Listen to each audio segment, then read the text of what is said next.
First of all, let me say this. Military Appreciation Day.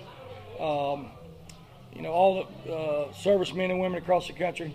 We honored them with two things today, and I told the team we're going to honor them with our effort, and we certainly did that, and we honored them with our uniforms. And I kind of kidding, but you know, our camouflage uniforms may have helped us a little bit. They couldn't see us out there a little bit, but what a great win for us.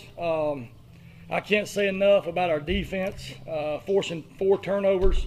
And you know, anytime you defend Chattanooga with Huseman at quarterback, it's like defending 12 because he is their running back. And you know, time and time again, we just kept coming and kept coming. We didn't play perfect on offense.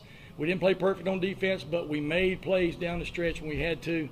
And I can't be more proud of this team because time and time again, we've sat right here, and it's been a 7-point loss, it's been a 3-point loss, it's been a 2-point loss, it's been a loss on the last play of the game. And these kids are resilient. They finally just stepped up, and they believed. Our coaches did a good job of making them believe all year long. I really think us playing them last year pretty good up there helped us.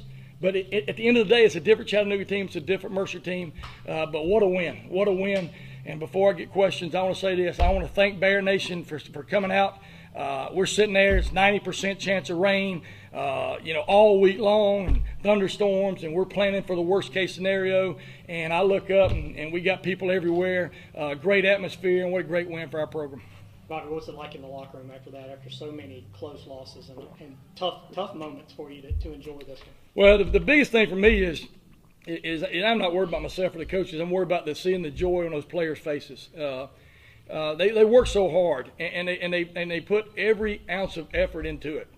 And to see the joy on their faces after a big win like that was huge.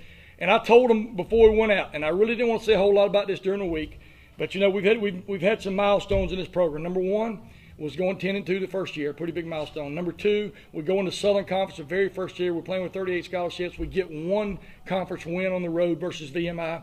Well, you can, as I told them, I said, guys, today's game is an opportunity for us to put us on the map. This is a map game, and we called it a map game because what's going to happen tomorrow? They're going to open up paper across the country in FCS football, and they're going to go, who's Mercer?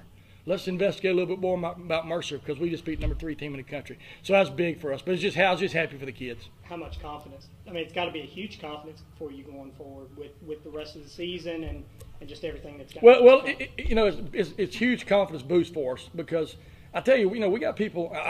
During warm-ups, I'm walking around out there and looking at all the guys that don't have shoulder pads on, and they got their jersey on. Like, God, we got an all-conference team out here with no shoulder pads on because we have so many people hurt. But time and time again, guys keep stepping up. Zach Jackson played phenomenal, and Zach had been out the last 2 weeks. You know, we obviously needed him the last 2 weeks, but he played phenomenal today. You know, our defense just kept coming. I just can't say enough about him. We put them in some tough situations at times, but against the number 3 team in the nation, you can't hold anything back. You got to let it all out. So that's what we did. You guys got the stop on the goal line. You got a couple interceptions. I mean, it had to be nice to see, like you said, the defense make those kind of plays. Yeah, the goal line stand was huge. I mean, it was just huge. And you know, it was a possession game because what was happening, I look up at the clock, and then the second half the first half is done. And we've had the ball 3 times. We went 3 and out to start the game, and then we had 2 long drives for a field goal and a touchdown. But time and time again, we just kept coming up with plays. Our players were engaged in the game because our fans were engaged in the game. And anytime you get that, you got a great atmosphere. You got a great opportunity to pull something like this off.